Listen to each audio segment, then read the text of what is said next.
we've kept doing it. That was my husband's doing that. We kind of kept going for this Wednesday morning breakfast thing. Smart. So He's a smart yeah. guy already, I could tell. So well, good. Well, Chris Brogan, we are live. I want to welcome you to Intercultural Talks. I'm absolutely delighted that you are here. I feel like by the end, you may think of me as a stalker only because I'm going to quote you so many times Oh my gosh. because I feel like you're in my head, and that is really because of all the great work that you do. So just to preface with my first question, you've consulted with everyone from Coke and Disney, like you've consulted with the big guys all around the globe, but you also do a lot of great work for small business owners, for individual small business owners to help them build their toolkit. What we're talking about today is how to use those digital tools to make real life connections. Especially, I'm hoping we'll learn some tips for success when we can't connect in person. I think I've heard you call it like being human, like, and reaching your business goals. I would like to actually start with the princess because I know you met in person with the princess, but I imagine there was a lot going on digitally before you to get there. So can you tell us a story about the princess? So I get asked by someone, can you come and speak in Abu Dhabi? And I say, sure. And I really have no idea where that is as they say that. I kind of get it's the Middle East. It's in the United Arab Emirates. Mm. And what's interesting about the UAE is the year I went there, they were just celebrating their 40th birthday as a country. So, pretty young. I was older than the country. So the Sheikh Mariam, her grandfather, Sheikh Zayed, founded the country. You Mhm. kind of rarely meet someone who has founded a country. A country. Yeah. And her dad is sort of like worth like 7 Bill Gateses or so. So Wow. there's that going on. But here's what I learned. Super smart, super wonderful, incredibly tuned in to Western culture in a way I didn't in any way expect. Like quoting things from the Ellen show and those sorts of things. Oh, wow. Now, So like pop culture even. Yeah. very pop culture, uh, and in the process, so the three of us who went, it was myself, it was Alexis Ohanian, who was co-founder of Reddit, and it Mhm. was Dom Segola, who was one of the early founders of Twitter. And I Okay. kept thinking, why did they invite me? Like, maybe they think I'm Zuckerberg. I don't get it, but okay.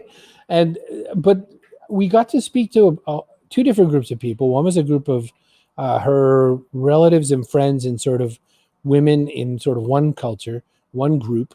And then we had kind of a wide open, more people in Abu Dhabi were invited to it one. And in both speeches, what was kind of exciting was here's this group of people who are interested in digital culture and using Mhm. these tools to reach people who have a problem not very different in some ways than no matter where you are in the US or anywhere else, which is how do I reach the kind of people I want to reach for my business? And what am I Interesting. supposed to say or do on these dumb videos? Mhm. Because when we get told we should be on a place like a video place, almost immediately what we think of is some cat video that someone's nephew sent us or some dancing person from TikTok or all that. Mm. And it's really easy, I think, Deanna, to get very immediately turned off by the idea that we should be on a video. Mm. And yet there's all these tools that let us connect and be with Mm. people and do the kind of thing we're used to doing face to face or across the table. Mhm. On the flip side, though, too, with video, it feels like because it's video, it can be permanent. It also feels like I have to go outside of myself to get some sort of expert knowledge Right. to sort of earn the fact of being on video. And there's other challenges to that as well. I was once at an event. I almost kind of named the guy. It was the first time that his live event had used high definition video, and his very best friend was on the stage. And both the gentlemen were in their mid 60s, and he's watching his best friend on the video screen, realizing that high definition has just changed the world because he sees every wrinkle in his best friend. And I'm watching this man. This man is a multi-millionaire, almost a billionaire. And I'm watching him touch his face, not realizing he's doing it as he's Oh, looking at his interesting. friend. And he's going, wow, wow. And all I know is he's thinking, code red, could I leave this place? Could I escape? Because I wasn't ready for this. No one told me that kind of feeling, right? And I think that not only do you have to know some technology that you maybe didn't have to know before, Although I always tell people, you push one red button, you push the same red button, you've just done And then you're most of the done. video. Yeah. Mhm. But there's a lot of emotions tied to it. There's Mhm. a lot of things to think about. And there's that feeling of, am I going to seem like me when I'm in a little Mhm. rectangle box on someone else's computer or phone? So it's Mhm. tricky. I think that's actually part of the question. And some of the people, I think I mentioned, I work a lot with non-digital natives. So Right. people that may actually not even be online. So video could potentially be terrifying. And it's people, if you look at the traditional, I'm going to call it traditional sales funnel, it was, you sent the email to get the call, you took the call to get the meeting, and the meeting was always the goal. That was the only place you could close business. So I mean, is it all about video now? What are ways that people can how do people close business? Or it seems like a jump, but how do people close business? How do they get that level of a relationship if they never get to meet in person? So the world is locked down. Let's start there. The Right. day you and I are recording this, Mhm. I wasn't even, I need to get a haircut. And I don't think there's even haircutteries open. And I just found out through research that I guess you call, you make an appointment, you bring all your fancy stuff in. Like that's me Mhm. willfully going to a place where I willfully pay my money, and there's that many hoops to jump through. Let's pretend you want to sell things to that hair salon. Well, you've got to call, you got to make the appointment, you got to explain how you're going to bring your stuff in, you're going to explain how you're going to wear your mask. This isn't even, how much does this cost? Or what do you want from me? Or how many do I have to buy? Right? Like all the basic things of sales are now 8 steps behind. How do we Right. get something done?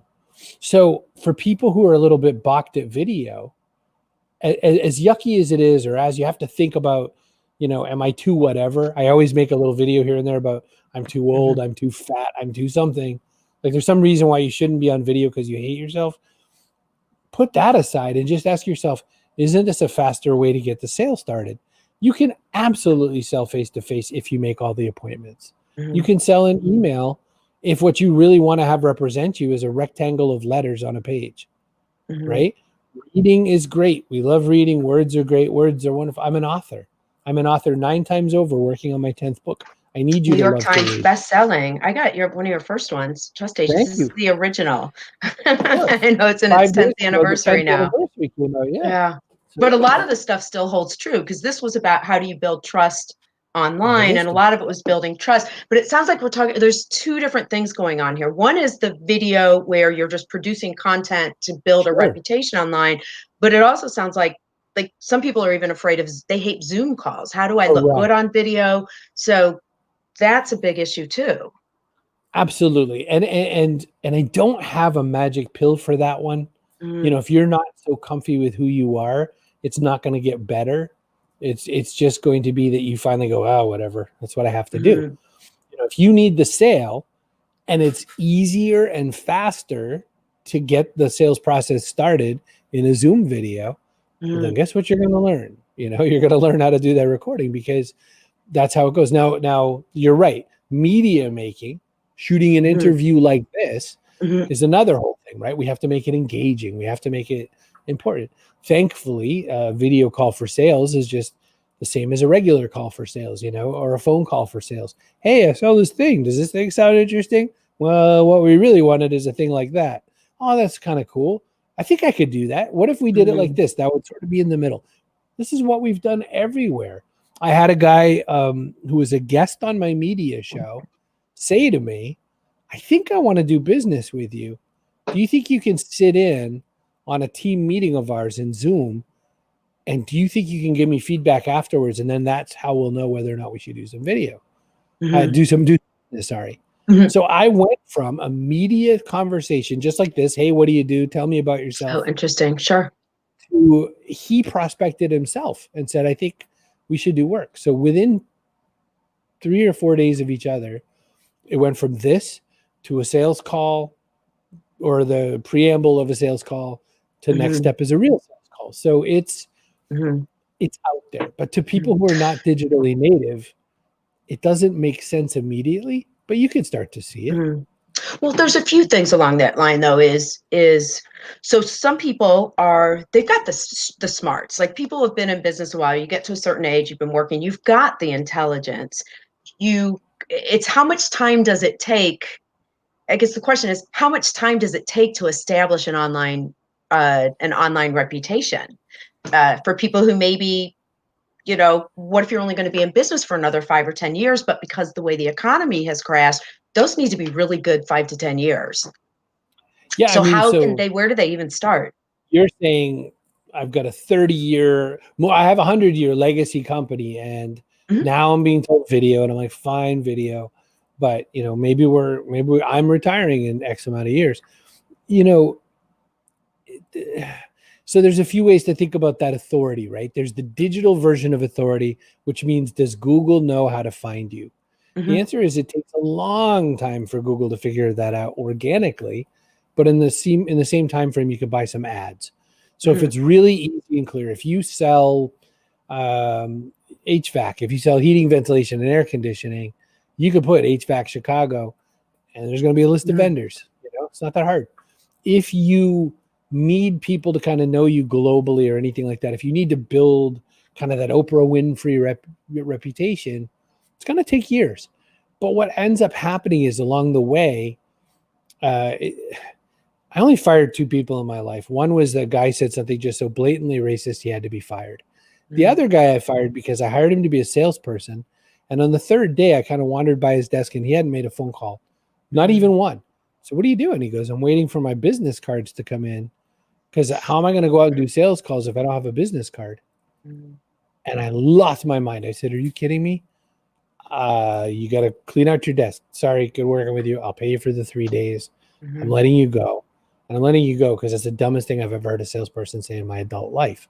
And that was it. Because if he thought a rectangle of paper was between him and a sale, Deanna, I can't have him. So Right.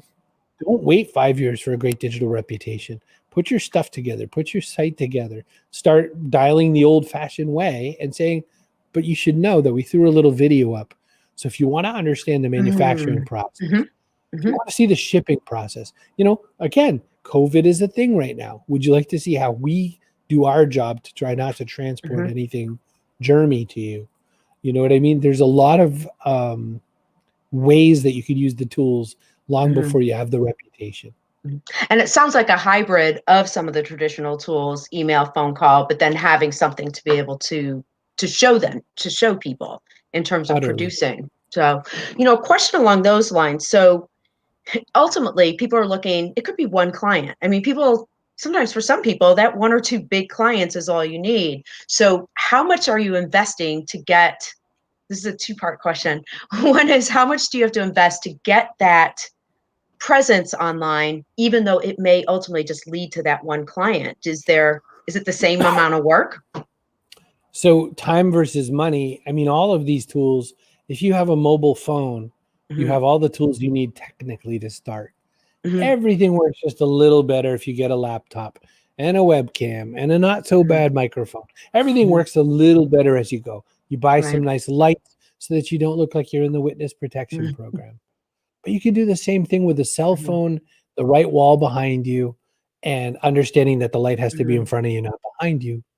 And you could start your Mhm. iPhone, your Android phone, you're good. So that is the money Mhm. side of that. Mhm. The time side, though, you're asking, how professional do you want it to look? Mhm. It doesn't have to be nearly as pro as people think. It, if you sold, it's you. Hi, I'm Deanna. I sell coaching on this sort of a process. I'm here because I know you don't feel comfy Mhm. being here. You're not comfy shooting a video, but it might be in your future. I'm your lady. Let's talk. Mhm. Here's my phone number. Here's my email. Let's start slow and easy. That's it. You just made a video. Put it on YouTube. See what Mhm. happens. And I think that you could start there. And as you process and practice and learn and think and say, oh, I saw this kind of fun video, you can make things. And it doesn't all have to be video. But one thing that we're seeing in quarantine stats is both Netflix and YouTube had to tell the governments of several countries, we will downgrade our signal because we know that you're going to eat so much bandwidth watching Mhm. videos that it'll collapse Um, people's local internet. You know who didn't have to say that? Bookstores, TVs, Mhm. radios, none of it. All the things that we think of, the like newspaper companies, nobody had that problem besides Netflix and YouTube. Nobody else was asked, could you please go gentle on us? Not Mhm. even the other streaming services we've ever heard of in our life. So that tells us that we're consuming a lot more video. Mhm. And this is, well, if that's where people are, then why wouldn't you make tools that Mhm. give people what they want? And it sounds like that answers a little bit the question of when you put things out, they're out on video. I mean, they're out for the world. Sometimes clients have, for example, like a therapist or a lawyer or someone whose clients are local. Even with teletherapy, you're still confined to your state. So I think we've kind of answered the question. You can't. You just have to put it out there. You have to put out good content, even if it's going well beyond uh, the area that your clients might come from. It's interesting to me when people worry that someone's going to see their video, when the more accurate reality is you should worry that they're not going to see it. Mhm. I have 335,000 followers on Twitter. When Wow. I type, hey, come look at my YouTube video, Mhm. I wish 30,000, that would be 10%. I Mhm. wish 3,000, that would be 1%, came and looked at my videos. What's less likely than even that? 100 or so people will come and look at the video. Out of 335,000 people, 100 people might click it. So don't worry that so many people are going to see your video. Worry that no one's going to see Mhm. it. And then Right. delete the And ones that you hate so bad. That's all you have to do. oh, that's a good idea. You know, that is true. You can delete anything that you don't like afterwards. So, No one um, makes you push publish, so you're safe. mm. You know, this is a long time. I think you did a webinar that was, it might have been Start Anywhere, but it was that idea of just do something Right. that with the fear of not doing, like any idea, you have to start somewhere, whether it's with video or a blog or an article, that action. I guess some people think, they think, oh, I need a strategy. It's all got to fit to a strategy. Talk about that a little bit. Like, how does action sometimes I feel like the strategy comes out of the action when you start seeing things that are working. I'll tell you something to start that off with. Perfectionists are the least successful people I meet every day. Mhm. Perfectionists are almost always the people who have a lot of reasons why they haven't quite launched. Who I meet every day are tenacious people. Mhm. Tenacious people who say, this doesn't look right, but whatever, it's out there. You could buy from it if you want. And if Mhm. you have a question that's not there, just call me. We'll talk. We'll talk. My personal favorite aesthetic in video and in Mhm. business is very sloppy. And it's because I Oh, just want to interesting. keep saying, because it doesn't matter enough.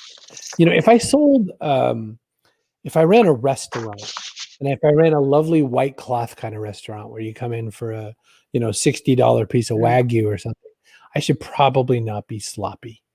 But what I'm saying is, in my way I make my videos, I say, you know what? You can drink on screen. It's fine. A kitty cat will jump up at random points in my videos because she's an unwanted house guest here and she's a little jealous of Mhm. the camera. It's not going to change your world. And I love leaving it in because I think that there's so many needs to remind people to there's so much of a need to remind people. There you go. There's bad language. I got it wrong. Mhm. That you don't have to be perfect. You just have to be there. Mhm. You ever just feel, you ever be driving somewhere and you absolutely need a Oh gas my god. station? Hey, it's imperfect.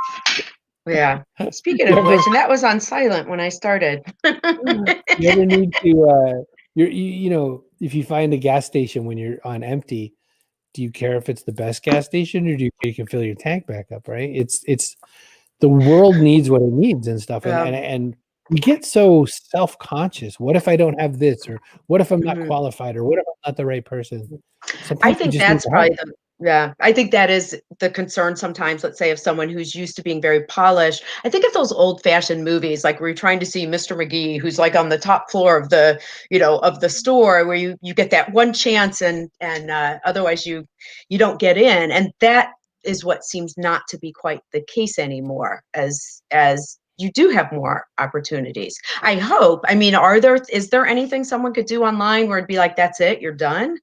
Oh, sure. I mean, there's plenty. I heard something slip by in one of my interviews, and Mhm, the guy caught it really, really fast. He was he was of an age and of a tradition where your administrative support was almost always going to be female. mhm, And, he said something about, well, we've got a good girl for that. And mm, I know utterly what he meant. And I know there was no disrespect, man. mhm, And I really thought, oh my golly, dear everyone, don't even notice. I felt like Obi-Wan Kenobi. These aren't the droids you're looking for. Because like we don't have to fix yeah, that guy. He doesn't mean anything by it. It's not racist, it's sexist, and it's mhm, definitely needs to fix it in his life, but he didn't.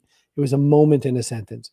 And so yeah, if it's on video and that piece of video is out there in the web now, mhm, if it's on video, then something bad could happen if you say that. Someone could take umbrage to that. mhm, A female-led company that should be a client of this person could be like, "Oh my gosh, mhm, that's what you said," right? So there's always that, but we see news about that all the time, and I think that that's what makes us so nervous about it.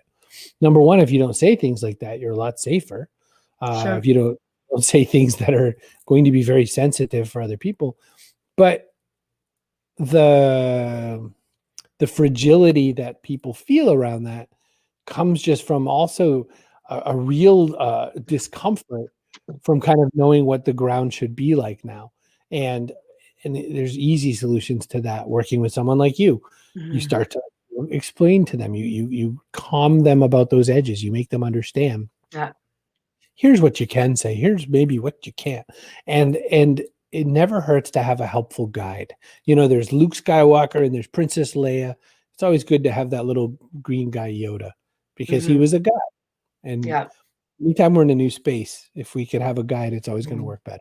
That makes so much sense. Not only there's consultants who can help you with that, but I'm even thinking of someone who's inside of an organization who might be older, how much fun the marketing department would have if someone older and came and said, "Hey, I'd like to do a video show. Can you guys help me put something together?" They would probably love being part of co-creating something. It is amazing to me. There's a few things in that. It's amazing to me, and I have said this on stage, Mhm, uh, wrist slapping companies as often as I can.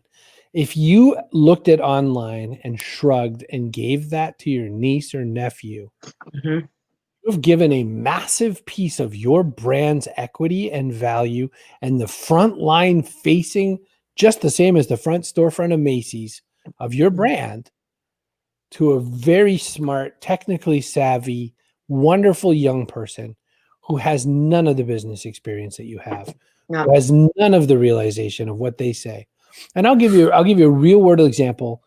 I am pursuing Johnsonville Brats, Mhm, the sausage company out in up in your northern neighbors in Wisconsin. Look, Johnsonville. I want them mhm. to be a sponsor.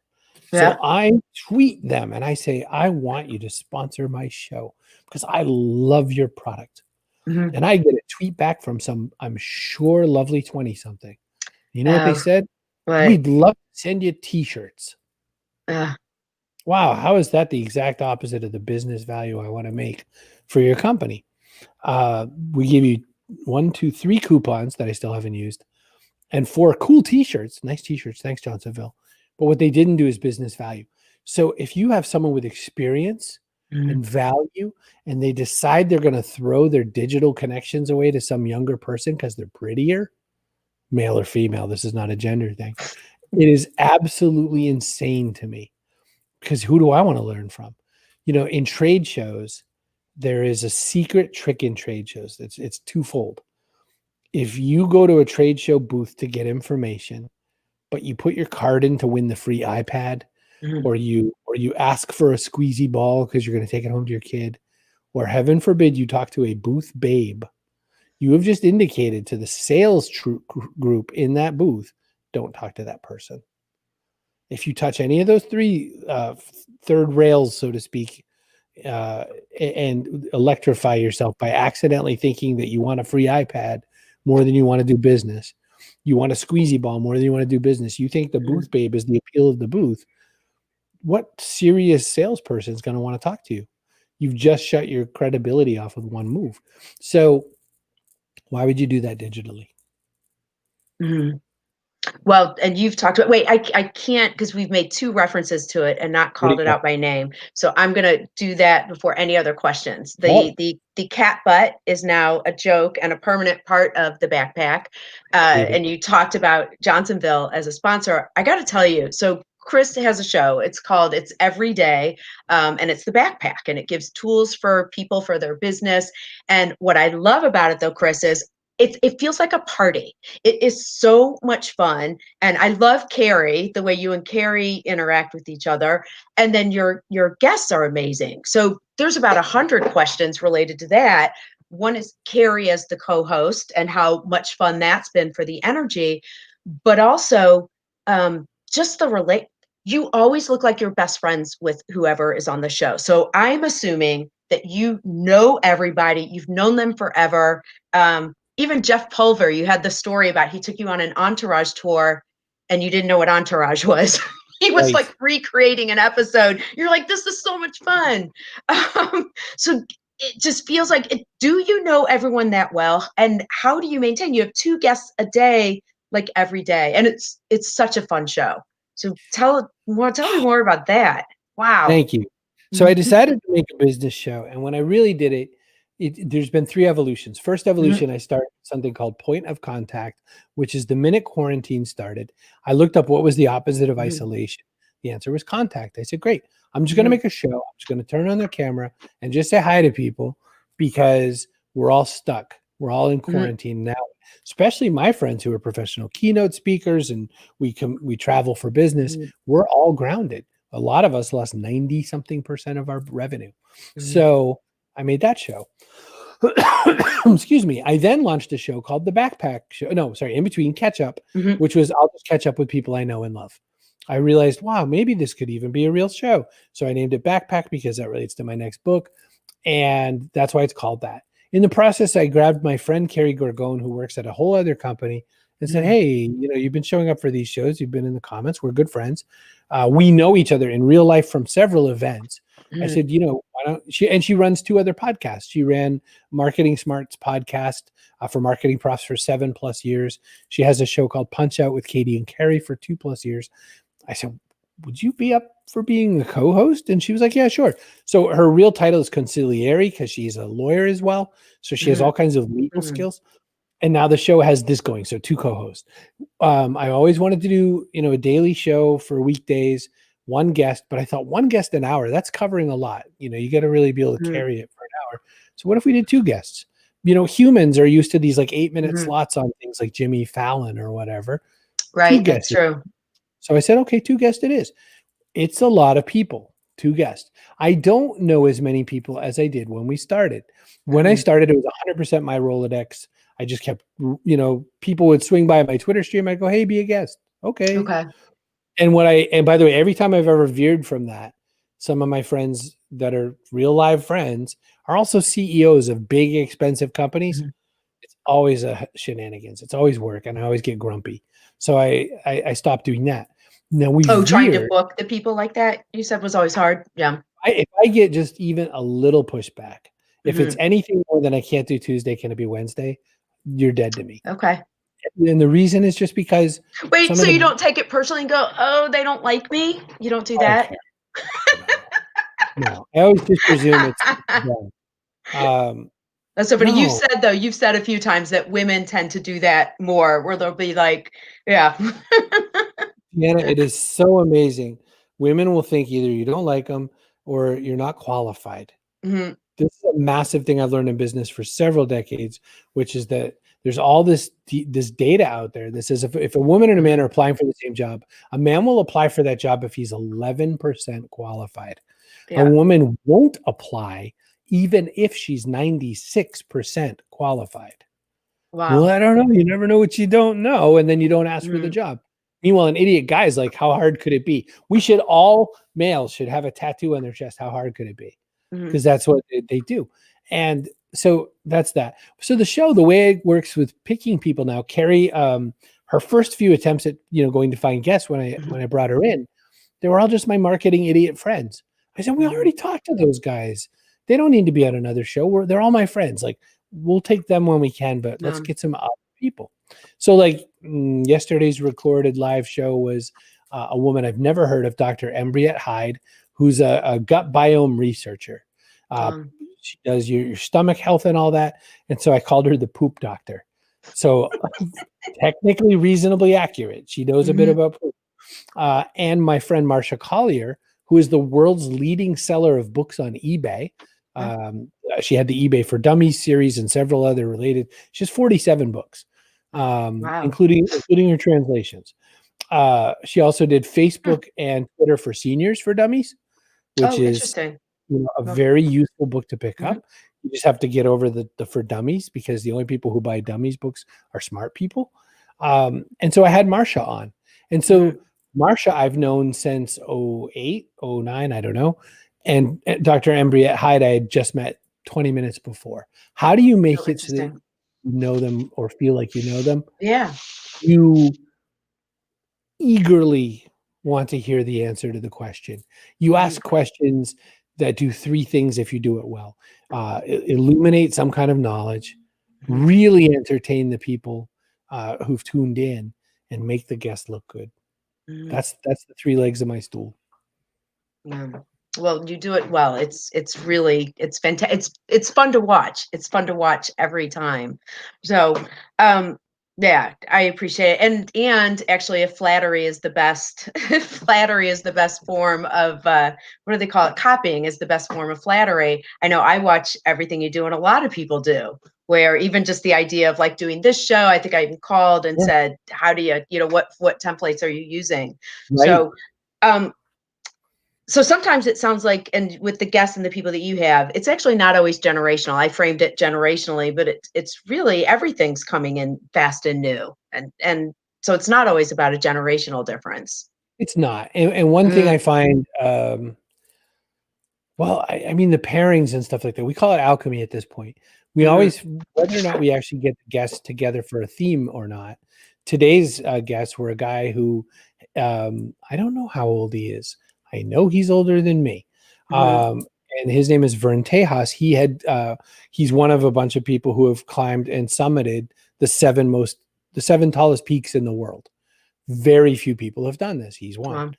I'm friends with Allison Levine, who is probably younger than me, and she's done it. So there's a generation. The other guest was a CEO of Carrie's other day job company, Marketing Profs, who also was a Seattle Seahawk for a while. So Vern was a mountain climber. Joe is a triathlete, former football guy. That's the tenuous thread. But you know what I find is the same as when you meet with people across for coffee. If you can at least be vaguely interested in someone else's story, ask just a few loving questions that let them glow just as wonderfully as you've asked me questions. And if you can contribute every now and again, something that in any way overlaps what they're doing, then magic happens every time. I do want to ask one more thing in terms of something that you do fantastically and that people are concerned about. So you do these webinars. You have the Owner Insider where you help businesses, and you have webinars, you have courses. Your webinars, I will do a pitch for you on that. They're only $20, and you always give, I think you've said $20 for the webinar. You get at least $100 worth of knowledge, if not more. They're like jam-packed. And you're doing them, sorry, I'm answering my question at the same time I'm asking it, because it's how do you make it interactive? And what's fascinating to me is you're speaking, you've got your slides, which is how a lot of people do it, but you're very active in the chat. Yes. And even to the point, now I'm blushing because this is like my vanity, because even though I'm so blushing because you do this in your newsletters and in your webinars, where you'll be like, "Hi, Deanna," or when I like come on a webinar, I'll be like, "Hi, Deanna." Yeah. And it's so weird, especially with the email, where I know it's like a mail merge, but still, as soon as it's, I'm like, "Oh, it's Chris." So, yeah. Well, you know what makes that work? Do you Tell know me. why the first name makes you feel the way it does? Is because anytime you've ever had a one-on-one interaction with me, it's as warm. When you showed up in one of my live videos and I had seen your Facebook photo, which I had never seen, I was like, that's such an attractive Facebook photo. You look so beautiful. I mean, who doesn't want to hear that? Zero people. Right. And And you can say to your husband, see, huh? Right? You There know, you go. beautiful.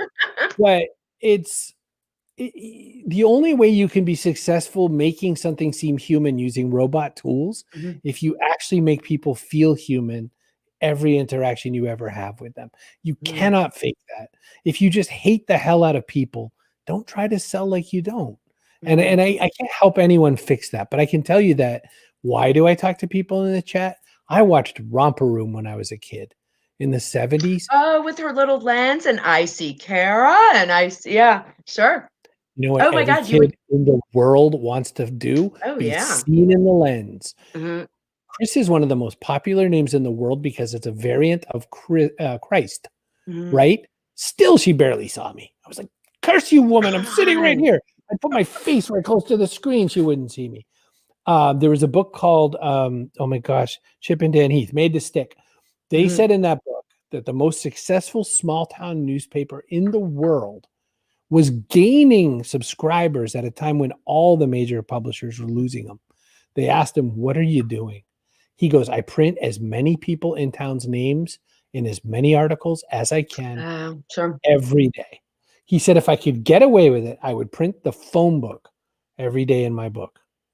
And that's what Mhm, happens. We love to feel like people don't want to buy when they don't feel like they're connected to you.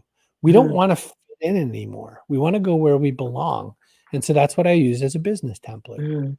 Well, you have said another thing, I swear to God, I quote you like all day. When I like put my business team together, I've got like my VA, I've got my designer, I've got my web designer, and there's Chris, who's like my business coach, advisor.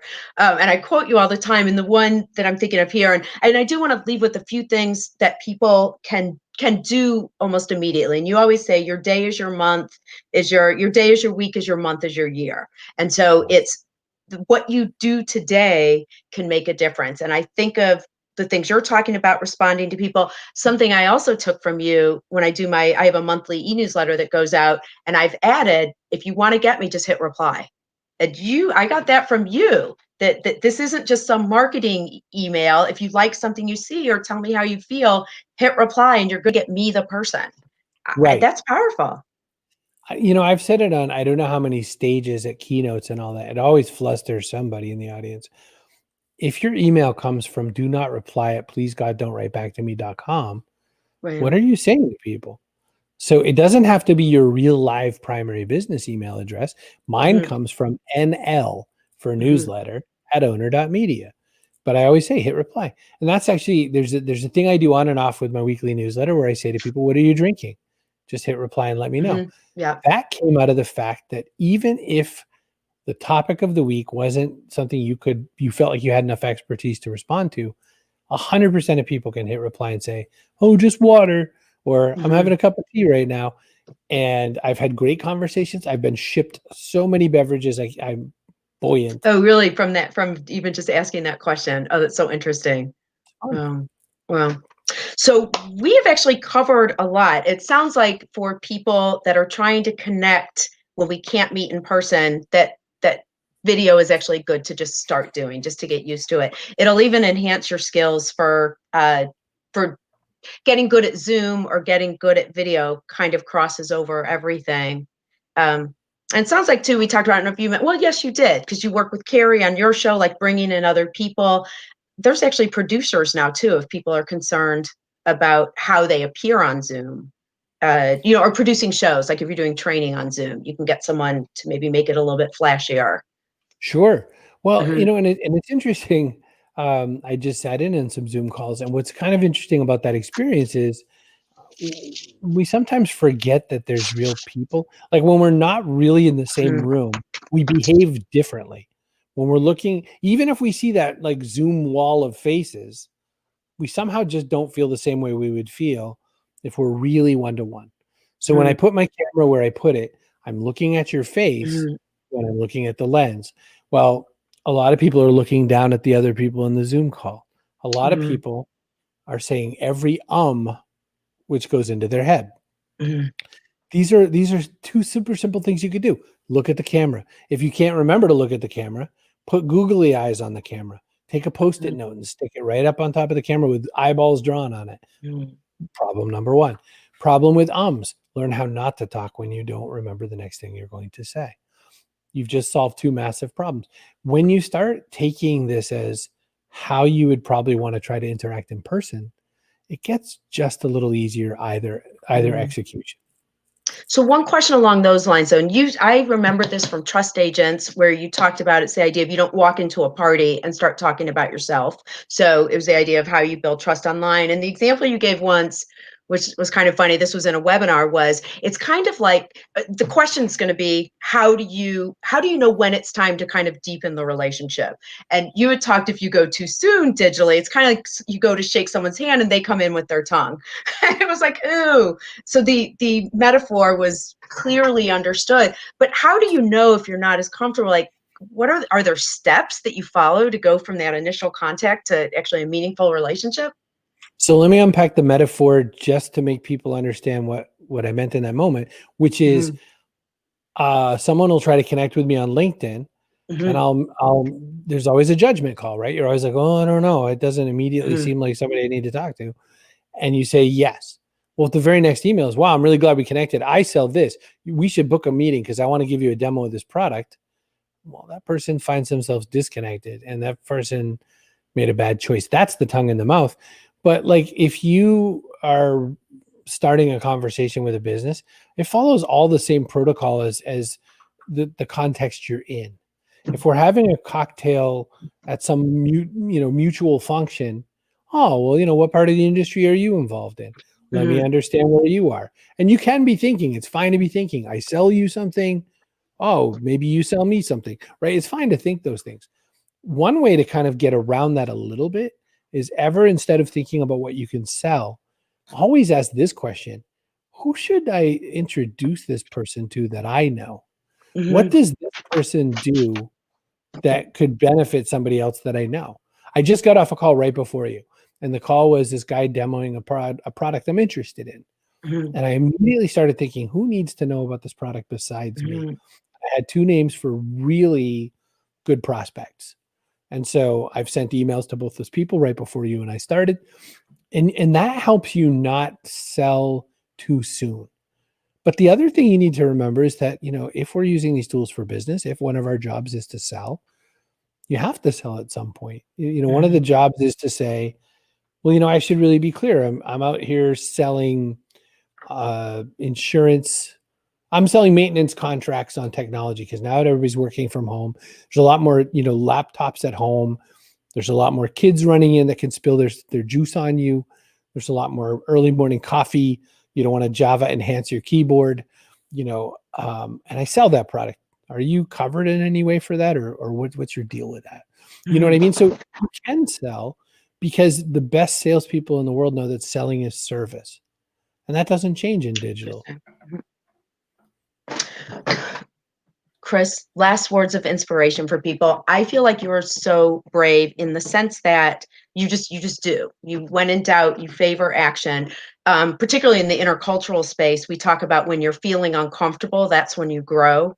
Is there anything that's ever made you feel vulnerable or uncomfortable, and how did that help you grow to where you are now? I think I feel vulnerable and uncomfortable every day. I think if you're not feeling that, you've probably not really tried to do anything that tricky that day.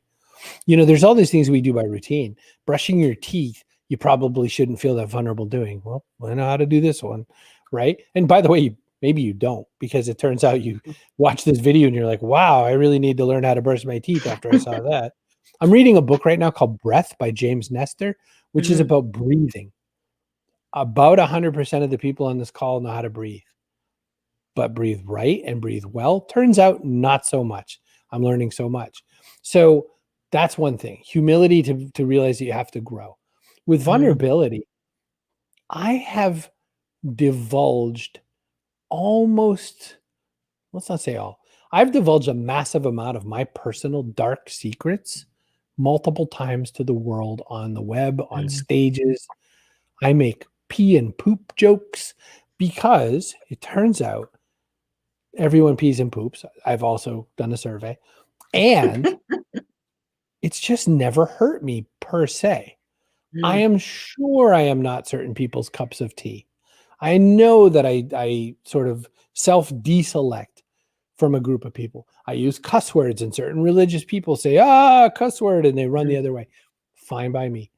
What I also know is that people come to me all the time and say, when you talked about dealing with depression, it was the first time I could say to my significant other, I feel like this guy. That's all you want in life, right? So I've really just never had any significant enough damage from sharing who I really am to dissuade me from doing it. We're all afraid someone's going to figure out your dark secret. You were abused, you were bullied, you were adopted, you were all the things you think that you should be hiding. None of it matters the way you think it does. It's just another thing you're carrying in your backpack. Mm. If people want to find Chris, we know there's owner.media, which is business tools for the, what is it? Business tools for the modern business. Sounds good. Your show this week, I know you're on LA time, so you're at 2 p.m. What is it? 2 p.m. Eastern, so it's noon or 11 Pacific. So your show is every day, which kudos to you, but it's a lot of fun. If you're at your desk, you know you can catch you. So live show on Chris Brogan. Well, it's just on your Facebook page, Chris Brogan, Facebook, sure. YouTube too. Yep. Well, I mean, the easiest way to find out where it is cbrogan.me/BP live for backpack, or, youtube.com/Chris Brogan. You can catch the replays. And you said either it's Chris Brogan, what? Chris Brogan dot nope. C Brogan, C like the letter C. Okay. Brogan .me/BP live for backpack live. cbrogan.me/BP live drops you right on the button. There we go. I had some of these tools which I didn't use. I learned how to make you the only person on the screen. And now look, it's Chris Brogan with your website. Look, it's me. So there you go. Thank you so much. I hope people watching after the fact, if people have questions, they can send them in. I really appreciate you being here, because it is, whether you're comfortable or not, people need to start doing it. And it does make a difference to start getting a presence online, and that it does ultimately connect to clients that you want to market to, because you build this presence online, and you want to control what the message is about you anyway, if you can. When people Google you, what they're finding, why not have it be content that you've produced yourself? Which I know you're good with that for sure. Utterly. I'll tell you one last little story like that. Is that during quarantine, there's been a lot of restaurants that had to close, some unfortunately forever. There's a lot that had to kind of change. Well, we could do takeout, or we could do it like this and all that sort of thing. And there's a fellow who was just about to open up his business. His name was Sean Hopkins. He was going to do sort of a Mexican style cantina, like you would expect in very northern Massachusetts. But anyway, he started putting up Facebook videos of him like making the guacamole, and him getting the burritos put together, him cooking the chicken for the burrito or whatever, and making barbecued smokehouse style pork and all that. And every time you'd watch these videos, your belly would rumble, and he'd tell a dumb joke, very dad joke kind of guy.